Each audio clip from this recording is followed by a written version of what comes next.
আচ্ছা ঠিক আছে, আরেকটা কথা বলি, রাগ করিন না, তাহলে আপনি মুসলিম ধর্ম তো গ্রহণ করতে চাইলে পারেন দিদি।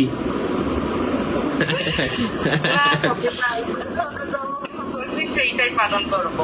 আচ্ছা ঠিক আছে, ওইটা আপনার ব্যক্তি স্বাধীনতা। যাই হোক, যদি গ্রহণ করেন আমি 2 লক্ষ টাকা দিব, মুখ দিয়ে বললাম, যদি হয় বলি। আচ্ছা আপনি, আচ্ছা আপনি সিঙ্গেল মনে হয়, সিঙ্গেল। লেখাপড়া করতেছেন না বাদ দিয়া দিছেন? আপনার মাস্টার পরীক্ষা দিলাম, রেজাল্ট শেষ হয়েছে। বাপরে বাপ, কোন জায়গায়, কোন কলেজে মাস্টার পরীক্ষা দিছেন? Sorry, Naogaon degree college. আচ্ছা যাই হোক, আপনার ফেসবুকে কি সমস্যা হয়েছে? আপনার মা বাবা আছেন তো? আচ্ছা আচ্ছা আচ্ছা, আপনি ফেসবুকে কি সমস্যা হয়েছে দেখান, স্ক্রিন শেয়ার করেন গাইস।